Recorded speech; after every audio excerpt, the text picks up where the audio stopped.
우리가 가끔 사용하는 단어 가운데 무엇의 꽃이라는 말이 있습니다. 무엇의 꽃. 예를 들면 경찰의 꽃이 있어요. 경찰의 꽃이 뭐죠? 우리 백인대 집사님, 경찰의 꽃은 들으니까 경찰서장이 꽃이랍니다.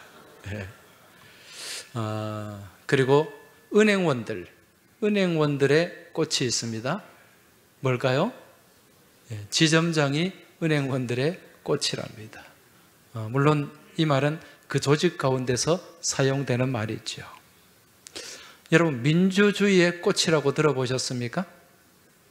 민주주의의 꽃, 그게 뭘까요? 투표입니다. 선거, 투표입니다. 왜 그런고 하니 민주주의는 선거를 통해서 시작이 되고 완성이 되기 때문에 그렇다는 것입니다. 다가오는 6월 3일 화요일 제21대 우리나라 대통령을 선출하는 선거일입니다.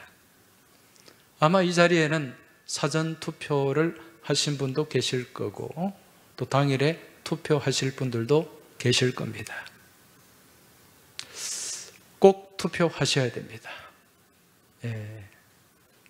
지금 이 어렵고 힘든 이 시국을 잘 헤쳐나가고 또 우리나라를 더 부강한 나라로 세워가고 이끌어갈 수 있는 그러한 지혜롭고 신실한 지도자를 우리가 세워야 되는데 우리 힘만으로는 부족합니다.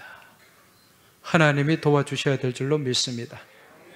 그래서 기도하고 투표할 수 있길 바랍니다. 여러분, 우리나라에 정부가 수립된 때가 1948년입니다. 민주주의 정부가 수립이 되었어요. 초대 이승만 대통령이 이제 세워지고 지금까지 20대 윤석열 대통령까지 모두 13분의 대통령이 있었습니다. 안타깝게도 그 중에 2명이 대통령직을 감당하다가 중도에 탄핵이 되고 말았습니다. 여러분, 우리나라보다 훨씬 앞서 민주주의 제도를 시행했던 미국이라는 나라, 초대 대통령이 조지 워싱턴 대통령이에요. 1789년 대통령으로 세워졌습니다.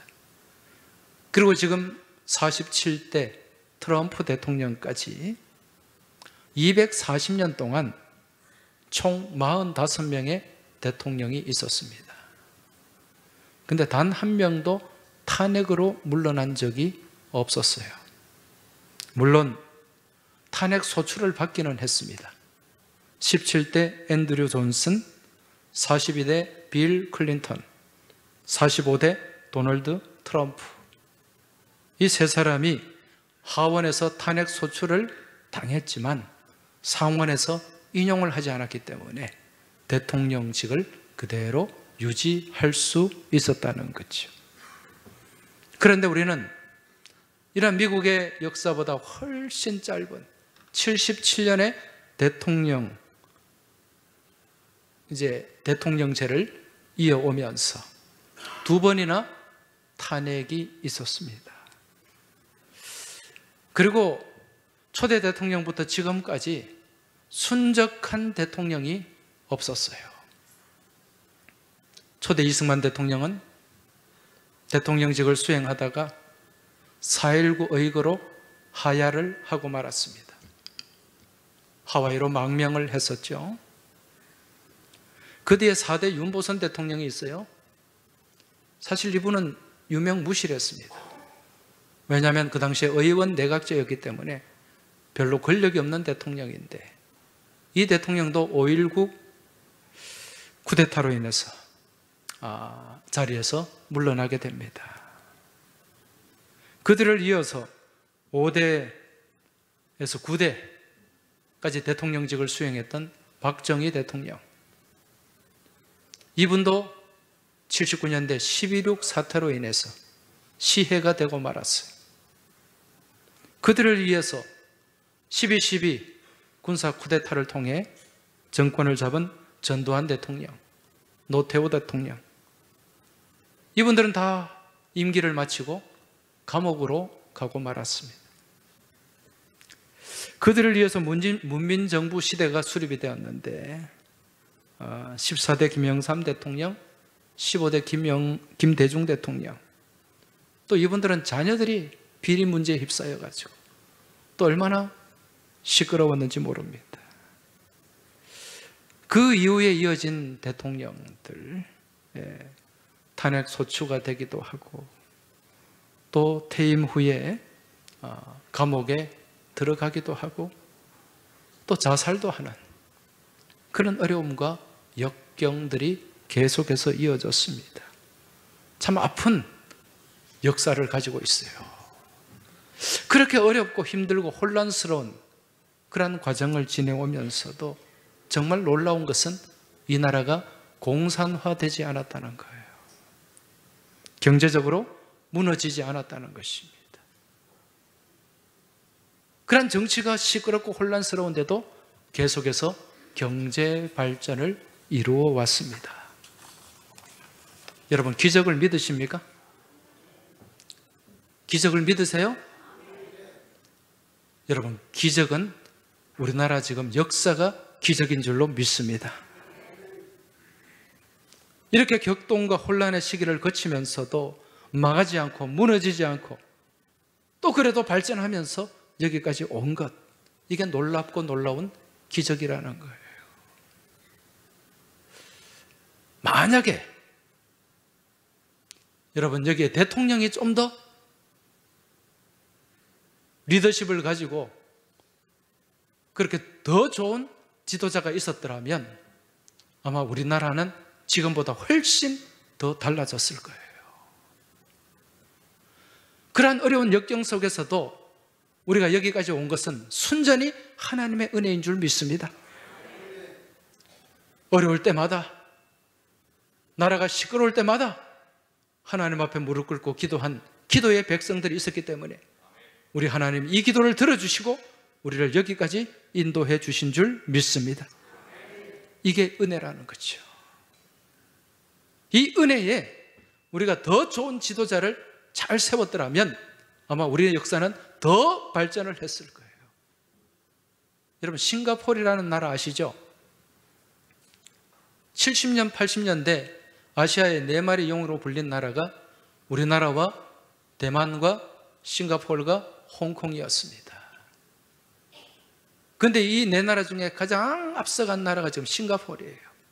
여러분, 싱가포르에 지금 2024년 1인당 GDP가 얼마냐? 82,000불이에요. 굉장히 잘 사는 나라입니다. 이 싱가포르라는 나라도요, 여기에 인구가 얼마 되지 않지만은 2만 명, 3만 명 모이는 그런 대형 교회들이 있습니다. 여기 하나님의 은혜에 정말 리더십 있는 지도자가 있었어요. 누군가 리콴유라고 하는 총리입니다. 이분이 수십 년 동안 이끌면서 나라를 그렇게 부강하게 발전시켰다는 것입니다. 여러분, 상대적으로 잘 사는 나라였음에도 불구하고 나라를 무너뜨려버린 그런 어리석은 지도자들도 많이 있습니다. 그 대표적인 나라가 어디입니까? 베네수엘라예요. 베네수엘라는 70년대 세계에서 남미에서 가장 잘 사는 나라였어요. 석유가 펑펑 솟아오릅니다. 그런데 차베스라고 하는 어리석은 지도자로 말미암아 나라를 말아먹고 말았습니다. 여러분, 지금 우리가 정묘한 기로에 서 있습니다. 이때 지금 우리는 선진국 문턱을 넘고 선진국 대열에 들어가고 있다는 거죠. 이러한 때에 정말 좋은 지도자, 건강한 리더십이 있는 지도자, 하나님 마음에 합한 지도자, 그러한 지도자를 세워서 여러분 이 시대 이 어려움을 뚫고 이 나라 민족이 새롭게 더 도약하는 그러한 은혜의 시대를 우리가 만들어 가야 될 줄로 믿습니다.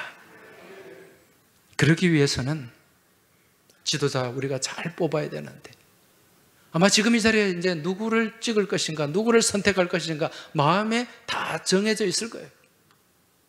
여러분 선택하실 때 내가 원하는 지도자가 아니라 하나님이 원하시는 지도자가 누구일까를 한번 생각하고 고민하고 기도하고 그렇게 투표에 임할 수 있길 주의 이름으로 부탁드립니다. 오늘 우리가 읽은 말씀, 이 지도자의 중요성을 잘 보여주는 말씀인데 그 지도자의 모습, 정말 어떤 지도자가 세워져야 하는가, 그것을 다윗과 사울의 시대를 통해서 우리가 잘 알 수가 있습니다. 여러분, 이스라엘은 작지만은 강한 나라입니다. 그런데 그 역사를 거슬러 올라가면 정말 고난으로 점철된 그런 역사를 걸어온 민족이 이스라엘이었어요. 애굽에서 430년 동안 노예 생활을 합니다. 광야 생활 40년 이상을 했습니다. 그리고 하나님 인도하신 가나안 땅으로 들어갔는데 거기서 7년 정복 전쟁을 펼치게 됩니다. 그리고 그 이후에 사사시대가 펼쳐지게 되는데 거의 400년 이상 암흑시대가 펼쳐져요. 이유가 뭘까요? 지도자 문제입니다. 건강한 지도자가 없었어요. 리더십 있는 지도자가 없었어요. 그러다 보니까 그 시대의 백성들은 어떻게 살았습니까? 각자 소견에 옳은 대로 살았다고 말씀해요. 지 마음대로 살았다는 얘기입니다. 자기 생각에 이끌리는 대로. 그러니까 무정부 상태가 된 거죠. 혼란스러울 수밖에 없죠. 결국 그 고통은 백성들이 다 감당을 해야 되었다는 것입니다. 자, 이러한 암흑기를 지나서 이제 지도자를 세우게 됩니다. 그러면서 왕정시대가 펼쳐져요. 이스라엘의 초대 왕이 누구였습니까? 사울이었어요. 이 사울이 초대 왕으로 선택되고 세워지는데 거기에 대한 말씀, 이 사울을 소개하는 말씀이 사무엘상 9장 1절에서 2절에 나옵니다. 말씀을 한번 보시기 바랍니다. 베냐민 지파에 기스라 이름하는 유력한 사람이 있으니 그는 아비엘의 아들이요 스롤의 손자요 베고라스의 증손이요 아비아의 현손이며 베냐민 사람이더라. 기스에게 아들이 있으니 그의 이름은 사울이요 준수한 소년이라. 이스라엘 자손 중에 그보다 더 준수한 자가 없고 키는 모든 백성보다 어깨 위만큼 더 컸더라.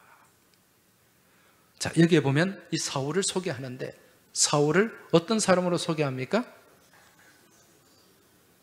아주 용모가 탁월하고 준수한 사람이다. 그리고 이 사울의 집안은 또 어떻습니까?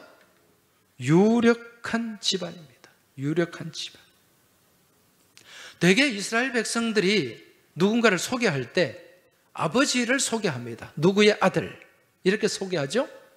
좀 더 나가면 그 할아버지까지 소개가 됩니다. 그런데 지금 다윗은 누구까지 거슬러 올라갑니까? 5대 조상까지. 아버지 기스부터 시작해서 5대 조상 아비아까지 올라갑니다. 왜 이렇게 소개를 할까요? 그 집안이 유력하다는 것입니다. 여기서 유력하다, 이 말은 히브리어로 하일입니다. 이 하일이라는 말은 재력과 권력과 위세를 다 갖고 있는 경우에 이 하일이라는 단어를 씁니다. 사울의 집안은 그 어떤 집안과 견주어도 뒤질 것 없는 권세 있고 뼈대 있는 그러한 가문이었습니다. 그리고 여기에 사울의 용모는 어땠습니까? 준수했다. 이 준수하다는 말은 히브리어 단어로 보면 우리가 잘 아는 단어예요. 토브라는 단어예요. 여러분, 이 토브라는 말이 어디에 나옵니까? 창세기에 나오잖아요. 하나님이 천지를 창조하실 때 창조하고 나니까 좋았더라, 심히 좋았더라. 여기에 토브라는 단어가 적용이 됩니다. very good, 멋지다, 훌륭하다, excellent, 그런 의미가 여기에 담겨 있다는 것입니다. 집안이나 용모, 그 어느 것 하나 부족함이 없고 모자람이 없는 사람이 사울이었는데, 이 사울이 지도자로 세워졌을 때 그 백성들의 기대치가 얼마나 높았겠습니까? 그런데 이 사울이 통치한 그 결말은 어떠했습니까? 사울의 생애도 비참하게 끝나고 말았고, 그 나라도 계속해서 어려움과 혼란이 계속해서 이어졌습니다. 처음에 잠깐은 좋았지만은 그 이후에 계속되는 어려움이 이어졌다는 겁니다. 이유가 뭘까요? 그 이유는 분명한 이유 한 가지, 하나님의 영이 사울에게서 떠났기 때문에, 하나님이 사울과 함께하지 않았기 때문입니다. 사무엘상 16장 14절에 보면 하나님이 사울과 여호와의 영이 사울에게서 떠나고, 그렇게 말씀합니다.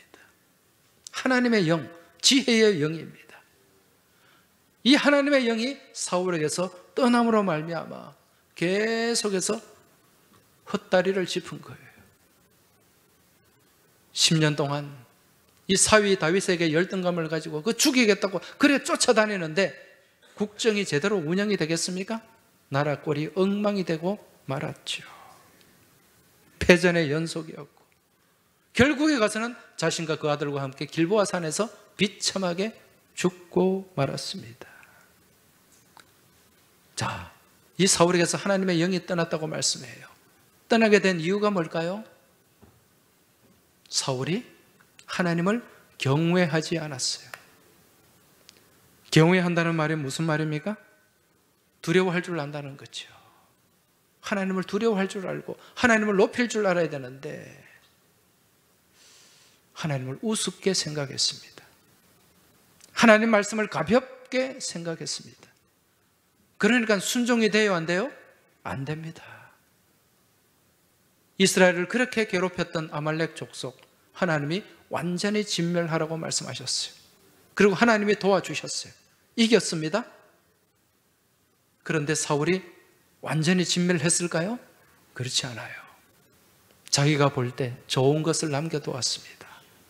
양과 소, 괜찮은 것들은 남겨두었습니다. 불순종한 거죠. 이러한 불순종으로 인해서 이뿐만 아니라 많은 불순종이 있었어요. 결국 그로 인해서 하나님의 영이 떠나고 그 사울의 시대는 무너지고 말았던 것이죠. 여러분, 사울의 뒤를 이어서 왕이 된 사람이 있습니다. 누굽니까? 다윗이에요. 사울과 이 다윗이라는 사람을 비교했을 때 여러분, 비교가 될까요? 세상적인 기준으로 볼 때 비교가 안 됩니다. 사울은 유력한 집안의 사람이고 다른 사람보다 어깨 위만큼 키가 더 클 만큼 그렇게 용모도 탁월했습니다. 누가 봐도 왕이 될 만한 그러한 풍채였습니다. 그런데 다윗은 어떻습니까? 다윗은 베들레헴 시골에 보잘것없는 집안 출신이었어요. 그 당시 양을 치는 이 목축업은요 가장 하층 부류였어요. 그 집안에 아들이 8명이 있는데 그 중에 몇째가 다윗이었습니까? 8번째가 다윗이었습니다. 사울이 폐위되고 난 뒤에 하나님의 선지자 사무엘을 통해서 이제 새로운 지도자를 세우기 위해서 베들레헴 이새의 집으로 보내게 됩니다. 그때 이 사무엘이 이새의 아들들을 면접을 보았습니다. 제일 먼저 면접을 본 사람이 누구였습니까? 장남 엘리압이었어요. 사무엘이 볼 때 리더십도 있어 보이고 용모도 괜찮았어요. 그리고 이 집의 아들이 첫째니까 이 사람이구나, 이 아들이구나 생각을 했습니다. 그런데 하나님이 뭐라고 말씀하셨습니까? 그의 용모와 키를 보지 말아라. 나는 이 사람을, 이 아이를 선택하지 않았다. 그렇게 말씀하셨어요. 사무엘상 16장 7절입니다. 그의 용모와 키를 보지 말라. 내가 이미 그를 버렸노라. 내가 보는 것은 사람과 같지 아니하니 사람은 외모를 보거니와 나 여호와는 무엇을 보느니라? 중심을 보느니라.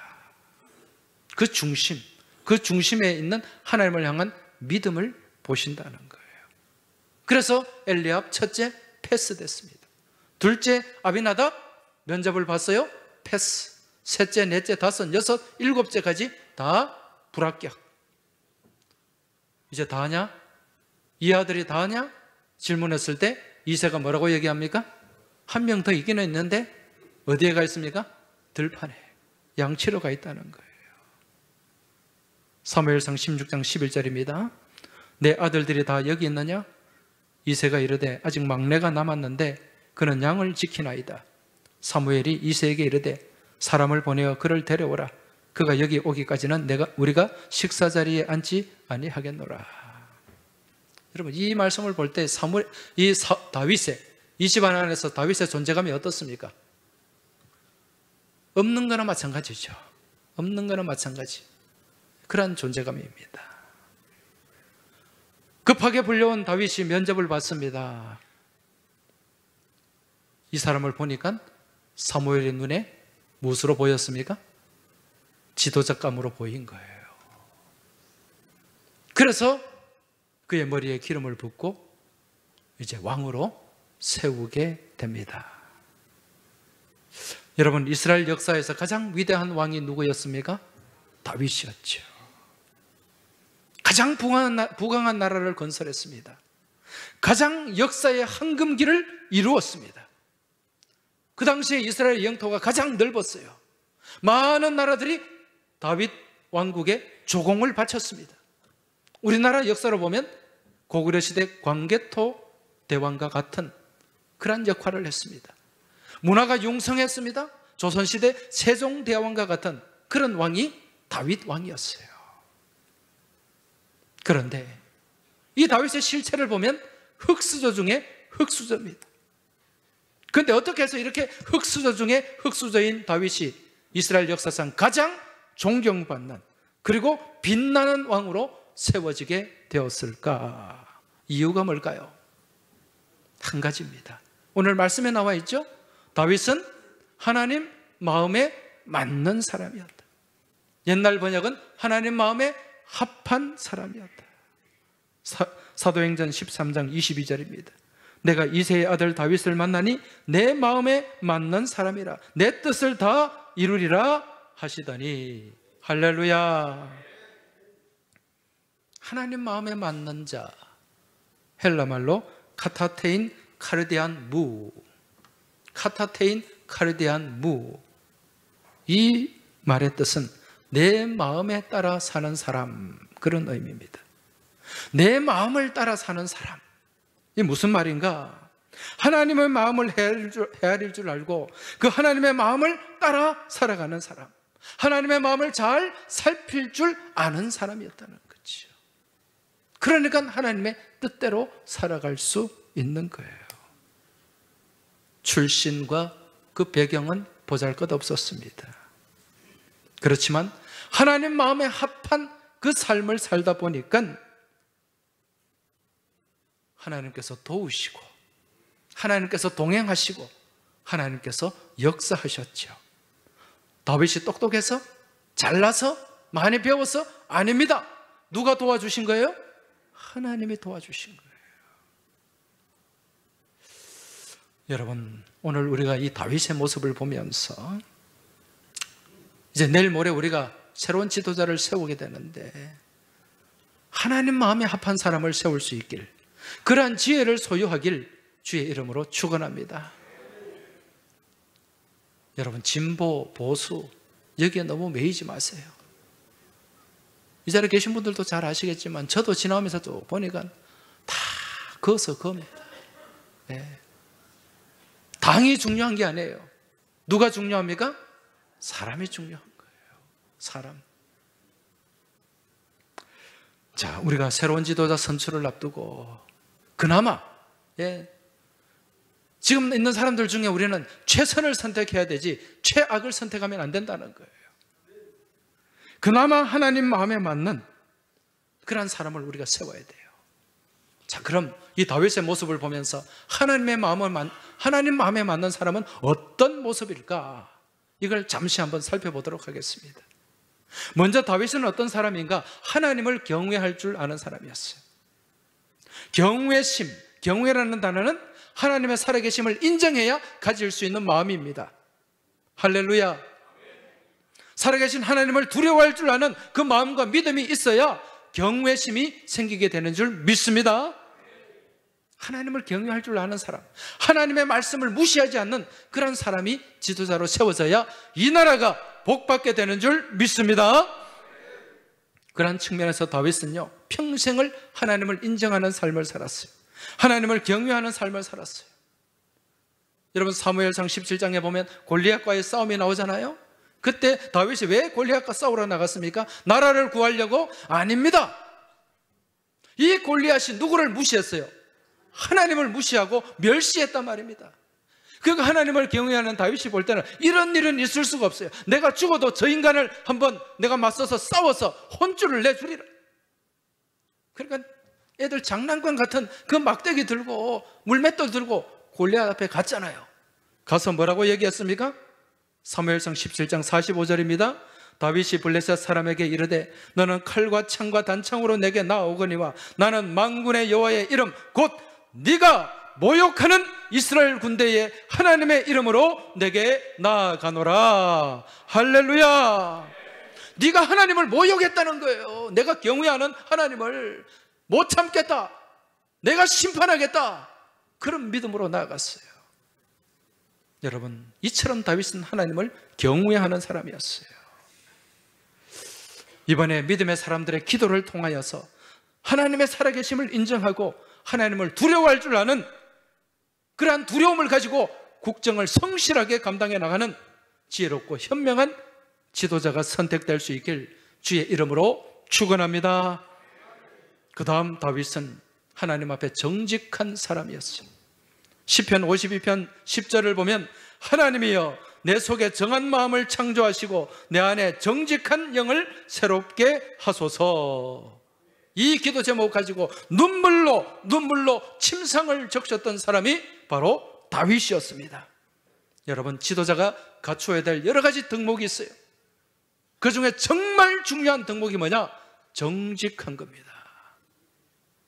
백성을 속이는 지도자가 어떻게 리더십을 가질 수가 있겠습니까? 어떻게 백성이 믿고 국정을 맡길 수 있겠습니까? 백성들이 신뢰할 수 있는 지도자를, 정직한 지도자를 우리가 세워야 될 줄 믿습니다. 불의와 거짓에 능숙한 그런 사람이 세워져서는 안 된다는 거예요. 그러면 또 다른 이 나라가 혼란에 빠져들 수밖에 없습니다, 여러분. 마지막으로 다윗은 어떤 사람이었는가? 가난하고 어렵고 힘든 사람들을 돕고 보살필 줄 아는 사람이었습니다. 사무엘상 22장 1절 2절을 보면 그러므로 다윗이 그곳을 떠나 아들람 굴로 도망하며 그의 형제와 아버지의 온 집이 듣고 그리로 내려가서 그에게 이르렀고 환난당한 모든 자와 빚진 모든 자와 마음이 원통한 자가 다 그에게로 모였고. 할렐루야. 네. 마음이 원통한 자, 환난당한 자, 빚진 자, 이들이 다윗에게 모여들었고 다윗은 그들을 품고 그들과 함께하며 그들을 위로하며 그렇게 다윗 왕국을 세우게 됩니다. 여러분, 지도자는요, 정말 낮은 곳을 바라볼 줄 아는 사람이 지도자가 되어야 됩니다. 그늘진 곳을 돌아볼 줄 아는 사람이 지도자가 되어야 돼요. 말로만 하는 사람이 돼서는 안 됩니다. 실제로 그 삶을 통해서, 그 삶의 궤적을 통해서 그러한 모습이 보여지는 사람이 지도자로 세워져야 될 줄로 믿습니다. 지금 우리는 중요한 기로에 와 있습니다. 정말 가난하고 아프리카 우간다보다도 더 못 살았던 우리나라가 하나님 은혜로 여기까지 온 줄 믿습니다. 선진국 문턱을 넘어서 이제 들어가는데 여기서 뒷걸음치면 안 돼요. 여기서 주저앉으면 안 돼요. 이제 좀 더 하나님을 경외하고 정직하고 정말 낮은 곳을 돌아볼 줄 아는 그러한 겸손하고 신실하고 정직한 지도자, 이러한 지도자를 우리가 세워서 이 나라, 우리가 기도하는 가운데 새롭게 도약하고 성장하는 나라로 같이 우리가 세워가야 될 줄 믿습니다. 이 시간 그 마음을 가지고 같이 우리 기도하며 찬양하며 기도하며 나아가겠습니다.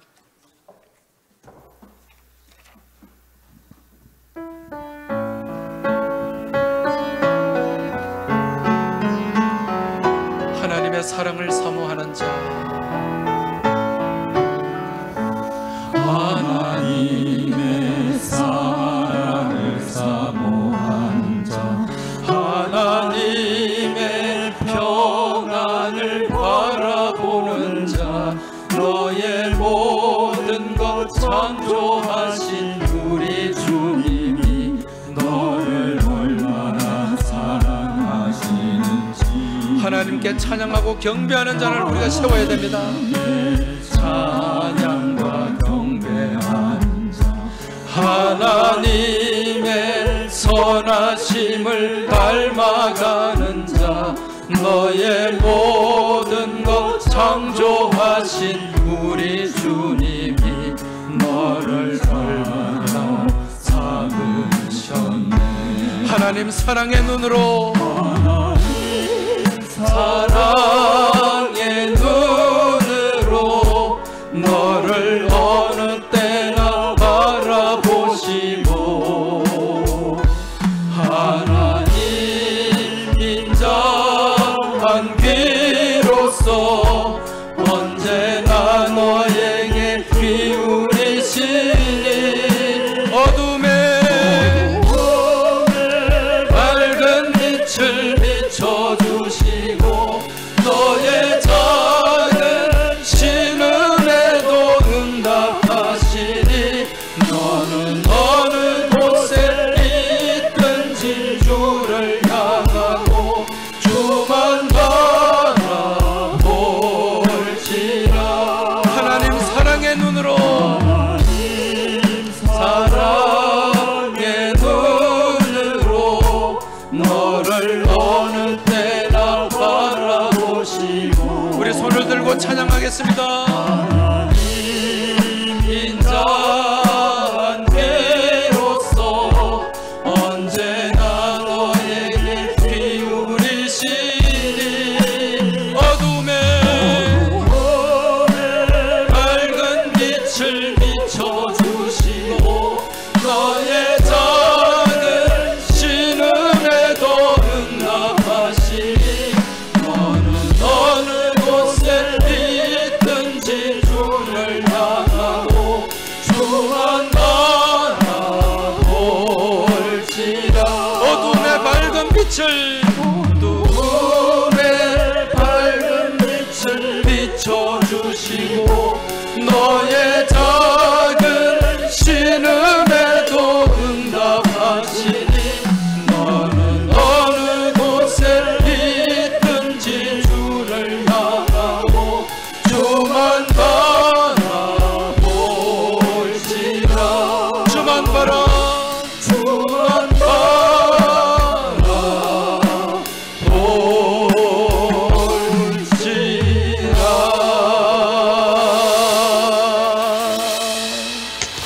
이제 이 시간 우리 같이 기도하겠습니다. 하나님 아버지, 6월 3일 제21대 대통령을 선거할 때 우리의 생각을 앞세우지 말게 하시고 하나님 마음에 합한 사람을 바라보며 선택하게 하여 주옵소서. 하나님을 경외할 줄 아는 지도자를 세우게 하여 주옵소서. 하나님을 두려워할 줄 아는 지도자를 세우게 하여 주시옵소서. 하나님 앞에 정직한 지도자를 세우게 하여 주옵소서. 거짓과 불의에 능숙한 그런 사람이 세워지지 않게 하여 주시고 하나님 앞에 겸손하게 엎드리고 정직한 그런 사람이 지도자로 일꾼으로 세움받게 하여 주옵소서. 어렵고 힘들고 가난하고 소외된 사람을 돌아볼 줄 아는 넉넉하고 따뜻한 마음을 가진 지도자가 세워지게 하여 주시옵소서. 이 세 가지 기도 제목 가지고 함께 주여 외치고 합심해서 통성으로 기도하겠습니다. 주여. 아버지 하나님, 이 시간 저희가 하나님 주신 말씀을 붙잡고 기도하게 하시니 감사합니다. 아버지 하나님, 지금 다가오는 대통령 선거일에 하나님 마음에 합한 사람을 세우게 하여 주옵소서. 내 생각에 맞는 사람이 아니라 하나님 마음에 맞는 사람이 일꾼으로 지도자로 선택되게 하여 주시옵소서. 이를 위해 우리가 지혜를 얻기 원합니다. 분별력을 얻기 원합니다. 주님, 성령께서 임하여 주셔서 우리에게 지혜와 분별력을 더하여 주시옵소서. 아버지 하나님, 하나님을 경외하는 지도자를 세우게 하여 주옵소서. 하나님을 두려워할 줄 아는 그러한 지도자, 두려워하는 가운데 국정을 돌볼 지도자를 세우게 하여 주시옵소서. 하나님 앞에서 정직한 일꾼을 세우게 하여 주시옵소서. 아버지 하나님, 거짓과 불의에 그렇게 능숙한 지도자가 아니라 정직하고 겸손한 지도자가 세워지게 하여 주시옵소서. 아버지 하나님, 말만 앞세우는 지도자가 선택되지 않게 하여 주옵소서. 환난을 당하고 빚을 지고 원통함을 겪고 있는 가난하고 어렵고 소외된 그러한 백성들을 돌아보고 따뜻한 손길로 보듬을 수 있는 그러한 따뜻한 지도자가 세워지게 하여 주시옵소서. 그리하여 이 나라 이 민족이 다시금 새롭게 도약하고 성장하고 뻗어가는 번영의 역사를 이루어갈 수 있도록 주님 도와주시고 인도하여 주시옵소서. 하나님 아버지, 우리의 이 굴곡진 역사 가운데 하나님이 함께하여 주셔서 이 나라 이 민족이 우리가 여기까지 오게 된 줄로 믿습니다. 하나님, 이 어려운 때에 우리가 또 새로운 지도자를 선택할 날을 정해놓고 기도하며 그날을 기다리고 있습니다. 주님, 저희에게 지혜를 주옵소서. 하나님의 영을 더딥혀 주시옵소서. 그리하여 우리의 마음에 맞는 사람이 아니라 하나님 마음에 합한 지도자를 선택하고 세울 수 있도록 주님 도와주시고 인도하여 주옵소서. 하나님을 두려워할 줄 아는 사람, 하나님 앞에 엎드릴 줄 아는 지도자를 세우게 하여 주시옵소서. 정직한 지도자를 세우게 하여 주옵소서. 거짓과 가식으로 무장된 그러한 사람이 아니라 하나님 앞에 정직하고 겸손한 지도자가 일꾼으로 세워지게 하여 주시옵소서. 가난하고 어렵고 소외된 사람들, 환난을 당하고 빚을 지고 원통함 가운데 살아가는 사람들을 따뜻한 마음으로 보러 돌아보고 보살필 줄 알고 손을 펼칠 줄 아는 넉넉한 마음의 지도자가 선택되게 하여 주시옵소서. 그리하여 이 나라 이 민족이 이제 선진국 문턱을 넘어서 뒤로 퇴보하는 것이 아니라 앞을 향해 나아가게 하여 주옵시고 이 나라 이 민족이 새로운 번영의 역사를 이루어가고 함께 협력하며 함께 나아갈 주님 사랑하시는 지도자를 우리가 선택하고 세우게 하여 주시옵소서. 이 모든 간구 살아계신 우리 주님 예수 그리스도 이름으로 기도하옵나이다.